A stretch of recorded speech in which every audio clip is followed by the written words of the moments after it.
Mr. President, let's see, two items on the agenda today. First, starting with the review and discussion related to the Code of Conduct Rules and Ethics Training. We were asked to put this agenda item on to close out this conversation and review what we discussed back in December and the actions taken by the county related to this topic. So Ms. Jennings and I have put together a short presentation just to kind of wrap up this topic and also convey to council where we are and what we've accomplished. So we will jump in right now. You can move the next slide. So back in December, staff made a presentation related to ethics and code of conduct for the county. And during that presentation, we indicated that the county falls under state law and the Public Integrity Commission, and specifically Title 29, Chapter 58, Subchapter 1, which is where the ethics code for the whole state is contained. Because the county doesn't have its own ethics commission, we fall under state code, which is something that I think we were all familiar with and had heard comments from the public related to whether or not the county should consider that. We did review what the other two counties do for this topic as well. Back then, we talked about our internal fraud and abuse reporting tool and the disclosure forms that the county was utilizing. And then we made recommendations. It had been a while since we had had any training from the Public Integrity Commission, so we recommended scheduling training. We talked about the disclosure forms. At that point, the disclosure forms were being used by the County Council and had been used for a couple of years. We wanted to expand that to the Planning and Zoning Commission and the Board of Adjustment. And we wanted to ask that all elected and appointed officials participate in the training that we scheduled and then develop a brochure for staff and the public to reference, and then develop external fraud and abuse reporting tools. So Ms. Jennings is going to go over all the work that has been completed since that December discussion and inform council where we are at this point. Thank you, Mr. Lawson. So since that date that we presented, we did add a code of conduct page to the county website, and I will show you that website after this slide here. That website has a lot of information. It's got a link to the state code where our code of conduct is located. It has a link to the Public Integrity Commission. There's a form to report any violations. As you said before, it was internal. Now we made it external. There's a brochure that summarizes the code of conduct. And then the PIC training that we had with the associated PowerPoint is also posted, that anybody wants to go back, they can review the training as well. As you requested, as we suggested, the annual disclosure forms were distributed in January to the County Council, Planning and Zoning, and the Board of Adjustment. Then we had our training in February where Deborah Moreau from the Public Integrity Commission was there, held the training. We're glad to report we had 100% participation on everyone we invited, whether it was in person or they went back and they confirmed that they had watched the video. So I'm going to go back and just show you where you can find this new website. So right under the government tab, you can see under open government, there's a code of conduct page. And when you click on that, it does open up the code of conduct. At that point, again, it references the state code. It has the video of the presentation that the Public Integrity Commission gave us, and then we also have their PowerPoint where you can report any kind of violation that you believe is happening. There's where you would click to do the form. You can go straight to the Public Integrity Commission in writing to also put any violations there. And again, link to the Delaware Code. There's a brochure that summarizes the Delaware Code. And then I also have a link to the Public Integrity Commission site for the state of Delaware. So that is everything that we have done to date. Is there any questions? Yeah, I guess first thing, I know it's been a month or so since then. Do we have a 100% compliance on the sign of those forms?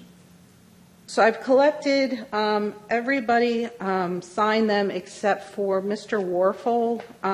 He signed the bottom of the form, but he didn't say yes or no on anything. He just he just signed and says doesn't pertain to him, and he also says he'd like to see an ordinance pass governing the form to preserve the Board of Adjustment's independence. Everyone else has signed it? And then, Oh, I'm sorry. as you're aware, Ms. Green hasn't signed it as well. Okay. All right, I got a question. I guess, what are the consequences if a council member doesn't sign this form? Mr. Moore? Mr. President, I know the question was concerning an ordinance under Delaware Code. Ms. Jennings does have the right to have any type of form submitted and obtain signatures from if it's helpful for purposes of carrying out her position. Seems to me, and I'd asked her this question, that it really becomes a large accounting issue because we're subject to audits for both state funds and federal funds. So that's why the state code does give her the authority to get any type of affidavits, and the code says from any officer or employee of the county in order to do that.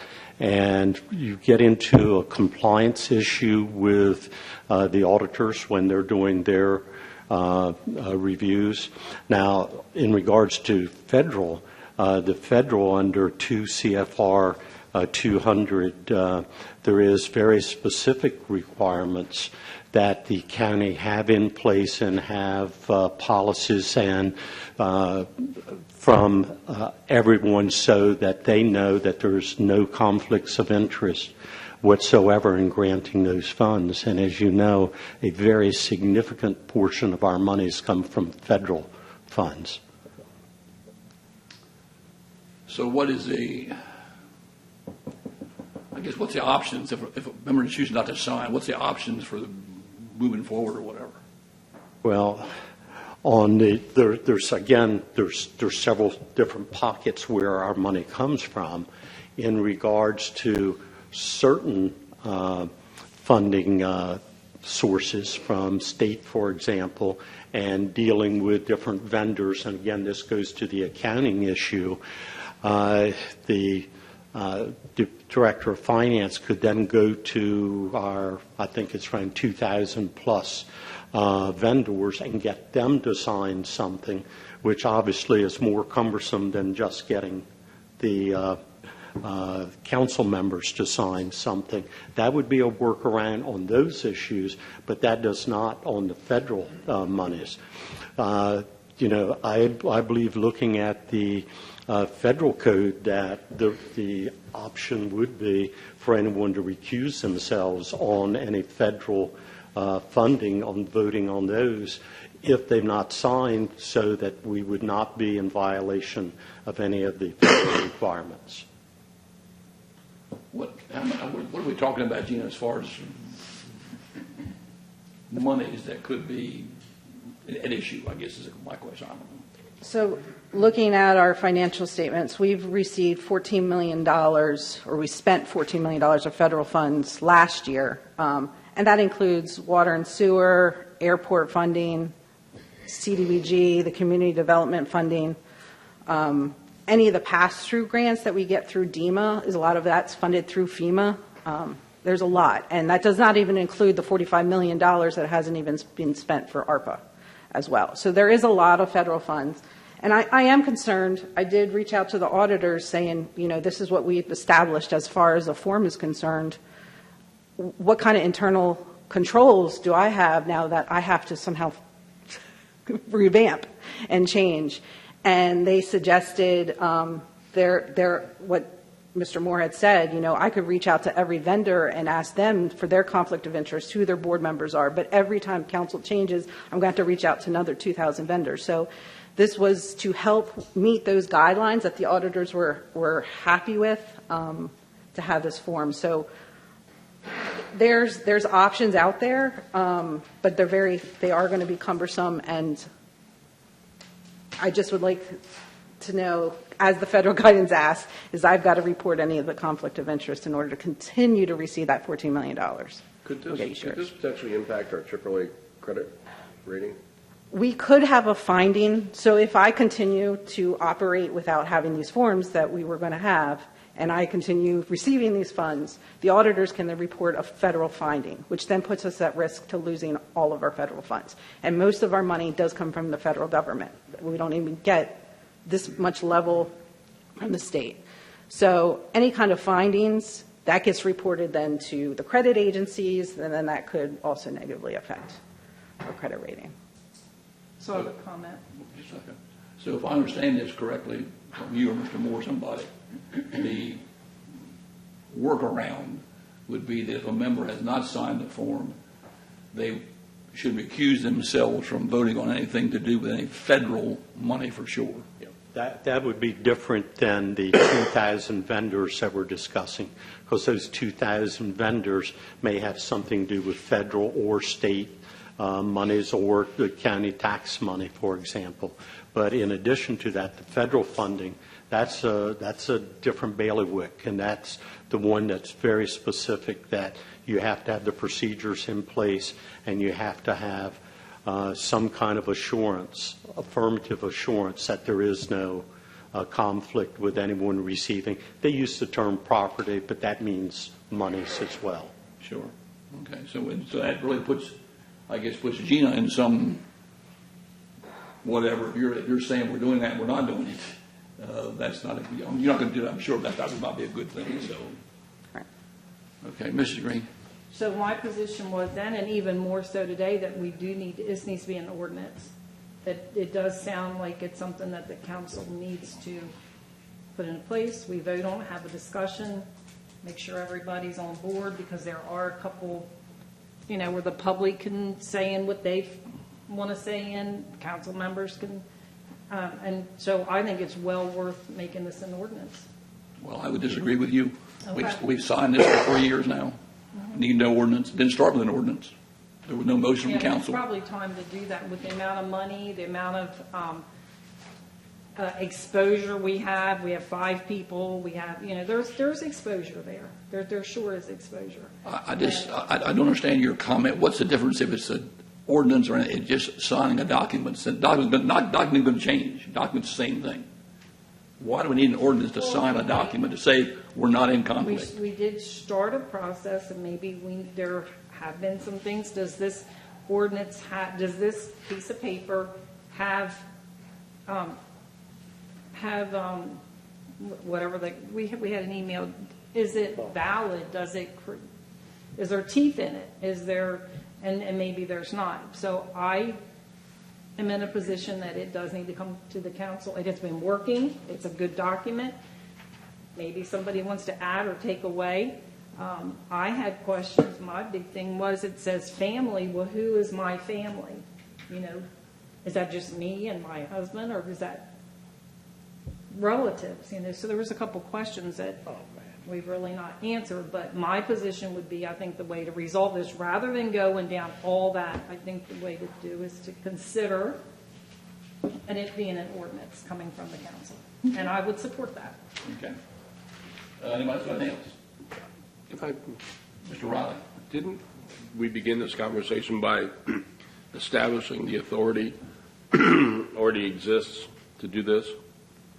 Correct. And if the authority to do this exists, and Gina Jennings, our finance person, has that authority, why do we need an ordinance? It already exists. Good point. Good point. I don't think, I have a comment. Okay, Mr. Hudson. I don't think we need an ordinance to establish that we're being transparent. Okay. Okay. And we've already, I guess we all realize that we got one person that hasn't signed it on one of the 2 boards. That's correct. Yes. Pete, but He didn't say yes or no if he had conflict, and then he just signed the bottom of the form and then submitted a letter asking for an ordinance. okay. Okay. So it's on Board of Adjustment. P&Z, they've all signed it. Correct, yes, he's on the Board of Adjustment. Okay. Okay. Can Anything else from council? Can I piggyback on that in sure particular? you can. I'd like to see Mr. Moore or us get involved and have Mr. Moore start to draft an ordinance that outlines steps for us to be able to remove for the council to be able to remove someone from these boards or the commissions if they don't want to do this, if they don't want to sign these forms, because they're setting an example of transparency. And I don't get that if you don't. That's just what I'd like to see done. Anything else?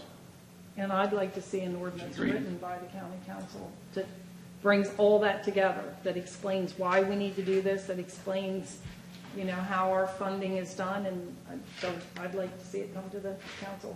Okay, we'll see if we got support for that. Mr. Lawson, next thing? Okay, thank you. Next item is